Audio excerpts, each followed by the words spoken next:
Hello guys, Radhe Krishna YouTube channel में आप लोगों का स्वागत है। और हम कवर कर रहे हैं यूपी टेट में। आज हमारा सीडीपी कंप्लीट हो गया है और आज हम देख रहे हैं हिंदी। तो आज हम कवर करेंगे हिंदी में 2019 का कक्षा 1 से लेकर 5 तक का जो प्रश्न पत्र है, फर्स्ट पेपर है, उसमें हिंदी हमारी क्या क्या आती है। तो आइए आज हम 2019 का हिंदी कवर करते हैं। तो हमारा फर्स्ट क्वेश्चन क्या है कि कहता है कि प्रयोजन का समानार्थी शब्द नहीं है। तो प्रयोजन का समानार्थी मतलब नहीं है, मतलब प्रयोजन क्या है कि अगर हम किसी चीज़ की योजना बनाते हैं तो हेतु, लक्ष्य, उपदेश तो है, लेकिन नियोजन नहीं है। ठीक है ना। कहता है कि प्रयोजन के समानार्थी शब्द हमारी क्या होते हैं, उपदेश होते हैं, लक्ष्य होता है, ध्येय होता है, निमित्त होता है और मकसद होता है। ठीक है ना। नेक्स्ट हमारा कहता है ऋजु का विलोम शब्द क्या है। तो ऋजु का विलोम शब्द हमारा क्या है, वक्र है। ठीक है ना। कहता है निम्नलिखित विकल्पों में से किस विकल्प में विशेषण का निर्देश अशुद्ध है। दूसरा एक हमारा क्या है, क्रमवाच। फर्स्ट हमारा 2.5 अपूर्ण बोधक, और थर्ड है हमारा 26 पूर्ण बोधक, और फोर्थ है हमारा वह नौकर कोई विशेषण नहीं है। तो इसमें जो हो जाएगा अशुद्ध शब्द हमारा क्या है, वह नौकर कोई विशेषण नहीं है। ठीक है ना। जैसे गुणवाचक विशेषण के भेद हम देख लेते हैं। तो विशेषण के भेद हमारे क्या होते हैं, फर्स्ट हमारा गुणवाचक, सेकेंड होते हैं हमारे परिणामवाचक विशेषण, थर्ड होता है हमारा सर्वनामी विशेषण, और फोर्थ होता है हमारा संख्यावाचक विशेषण। ठीक है।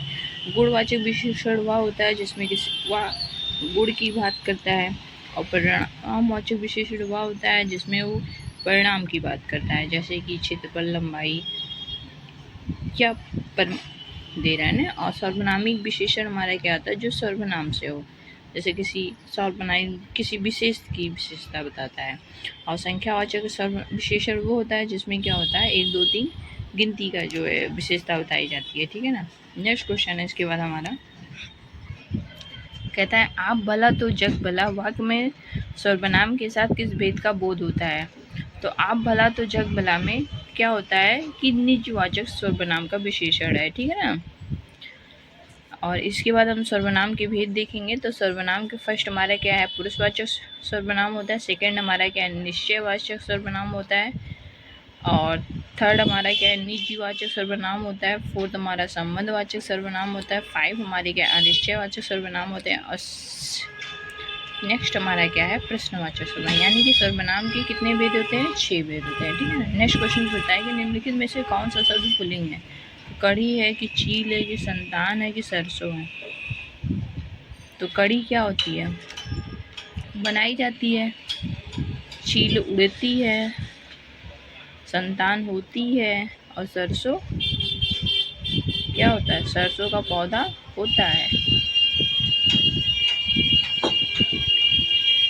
कि सरसों बोई जाती है, तो सरसों हमारी क्या हो जाती है, बोई जाती है ना। धान काटा जाता है, सरसों बोई जाती है, सरसों काटी जाती है, संतान होती है, चील होती है, कढ़ी बनाई जाती है। तो ये सब हमारी क्या है, स्त्रीलिंग शब्द है इसमें, यानी कि हमारा कोई भी ऑप्शन सही नहीं है। ठीक है। नेक्स्ट क्वेश्चन हमारा क्या है,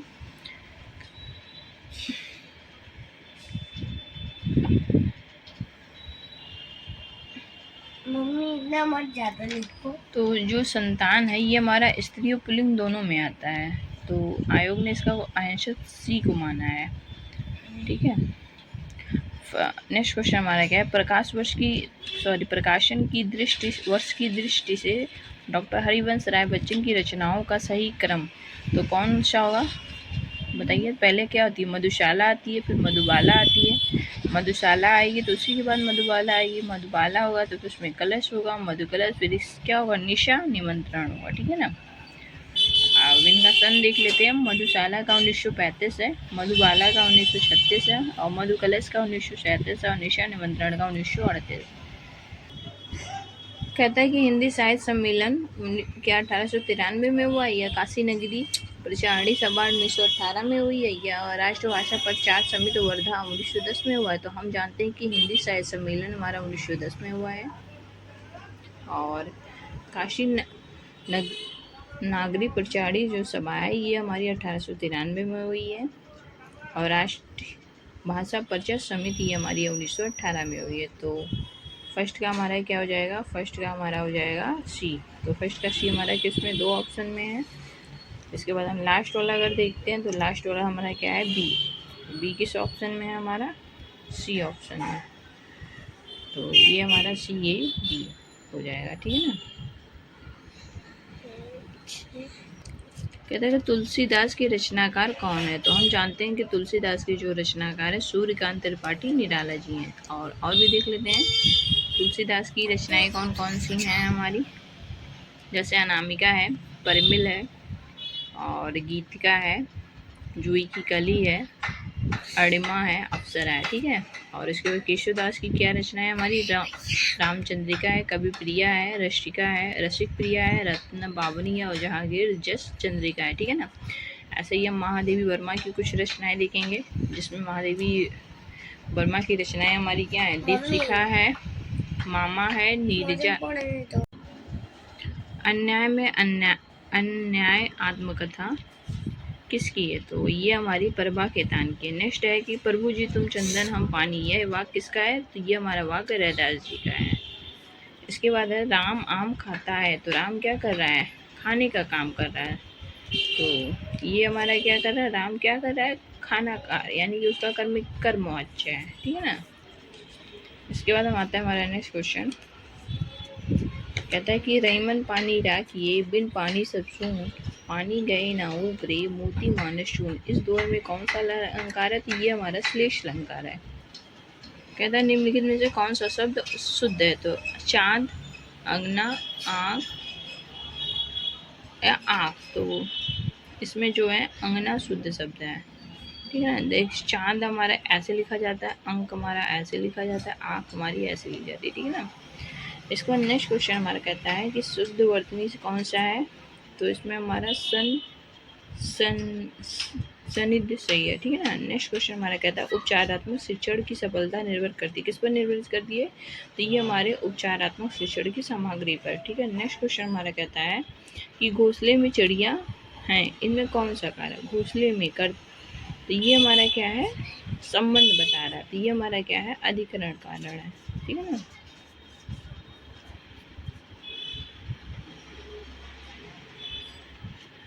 नेक्स्ट, और इसके बाद हम हिंदी के कौन कौन से कारक हैं देख लेते हैं। फर्स्ट हमारा कर्ता है, सेकंड कर्म है, थर्ड हमारा करण है, फिर संप्रदान है, अपादान है, संबंध है, अधिकरण है, और संबोधन। यानी कि कितने कारक हैं, 8 कारक हैं। नेक्स्ट क्वेश्चन है हमारा गद्यांश से दिया हुआ है कि गांधीवाद में राजनीति और आध्यात्मिक तत्वों का समन्वय मिलता है, यही इस विवाद की विशेषता है। आज संसार में जितने विवाद प्रचलित हैं वह प्राय राजनीतिक क्षेत्र में सीमित हो चुके हैं। आत्मा में से उनका संबंध विच्छेद होकर केवल बाह्य संसार तक उनका प्रसार रह गया है। मन की निर्मलता और ईश्वर की निष्ठा से आत्मा को शुद्ध करना गांधीवाद का प्रथम आवश्यकता है। ऐसा करने से निस्वार्थ बुद्धि का विकास होता है और मनुष्य सच्चे अर्थों में जन सेवा के लिए क्या होता है, तत्पर हो जाता है। गांधीवाद में सांप्रदायिकता के लिए कोई स्थान नहीं है। इस समस्या को हल करने के गांधी जी ने अपने जीवन को क्या किया, बलिदान दे दिया। तो उपयुक्त गद्यांश के अनुसार बताइए कि संसार के सारे वाद सीमित है किसमें, सांप्रदायिकता में, राजनीतिक क्षेत्र में, या धर्म में, या आत्मा में। तो जितने भी हमारे हैं ये हम लोग को क्या करना है, गद्यांश के अनुसार आंसर देना है। तो ये हमारा क्या कहता है कि राजनीतिक क्षेत्र तक क्या बोल चुके हैं, सीमित हो चुके हैं, ठीक है ना। नेक्स्ट क्वेश्चन हमारा कहता है कि उपयुक्त गद्यांश में गांधीवाद का आधार किसे बताया गया। जन सेवा के अध्यात्म को, राजनीतिक और आध्यात्मिक तत्व को, राजनीतिक अध्यात्म और सांप्रदायिकता को, या ईश्वर निष्ठा और मन की निर्मलता। तो इसमें क्या बताया गया है कि राजनीतिक और आध्यात्मिक तत्व को, ठीक है। नेक्स्ट क्वेश्चन हमारा कहता है कि कनुप्रिया के रचनाकार कौन है। तो हम जानते हैं कनुप्रिया के जो रचनाकार हैं ये हमारे कौन है, धर्मवीर भारती है, ठीक है ना। नेक्स्ट क्वेश्चन हमारा कहता है प्लुत स्वर में कौन सा है। इसमें प्लुत स्वर पूछा है। तो प्लुत स्वर इसमें फर्स्ट हमारा क्या, ओम है, ठीक है। नेक्स्ट कहता है निम्नलिखित में से कौन सा शब्द तद्भव है? तो खेत है कि त्रिकुटी है, नाथ है या प्रभु है? तो तद्भव शब्द हमारा क्या है? खेत है। खेत का हमारा तत्सम क्या होता है? क्षेत्र होता है, ठीक है ना। बाकी त्रिकुटी, नाथ या प्रभु ये हमारे क्या है? तत्सम शब्द है। निम्नलिखित में से कौन सा शब्द देशज है? तो देशज शब्द हमारा क्या है? धड़ाम है इसमें। नेक्स्ट क्वेश्चन कहता है छछूंदर के सिर पर चमेली का तेल, इसमें क्या है? यानी कि आयोग व्यक्ति को अच्छी चीज देना, ठीक है ना, ये इसका आंसर हो जाएगा। नेक्स्ट क्वेश्चन हमारा कहता है ऋग्वेद में संधि विच्छेद क्या होगा? क्या हो जाएगा इसका? ऋक् वेद। इसका फर्स्ट ऑप्शन हमारा सही हो जाएगा, ऋक् वेद हो जाएगा। ऋग्वेद का संधि विच्छेद, ठीक है ना। आप बीती शब्द में समास क्या है? आप बीती, तो इसमें क्या है हमारा? तत्पुरुष समास है, ठीक है ना।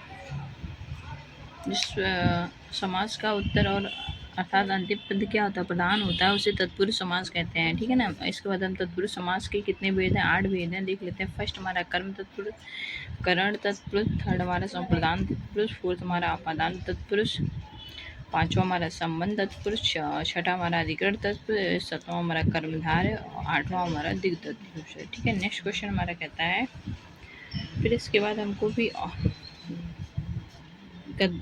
पद्यांश आ गए हैं कि वरदंत की पंगति, कुंदकली अधाराधर, पल्लव लोचन की, चपला चमके घन बीज, जगो छवि मोतिन माल अनमोल की, घूंघरारी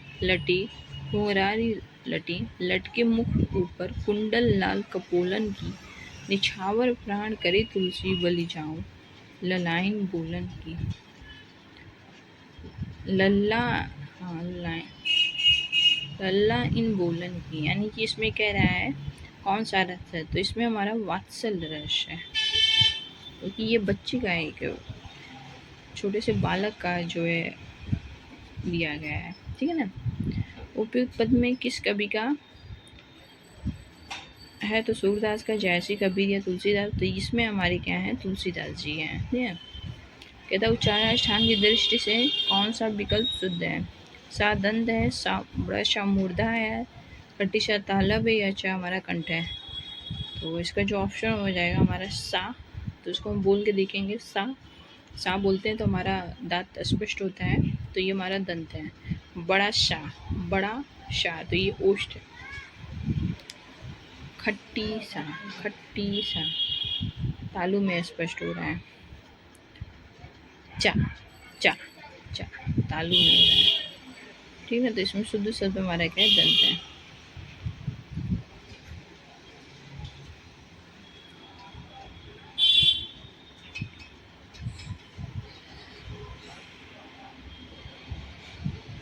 नेक्स्ट क्वेश्चन है हमारा निम्नलिखित में से कौन सा कथन अशुद्ध है? हिंदी में ज्ञा का उच्चारण परंपरा से भिन्न हो गया है। जो महाप्राण व्यंजनों का उच्चारण एक साथ हो सकता है। विसर्ग कंठ वर्ण है या श्रा संयुक्त व्यंजन है। तो ये हमारे क्या हो? दो महाप्राण व्यंजनों का उच्चारण एक साथ हो सकता है, ठीक है ना। ये हमारा शुद्ध है।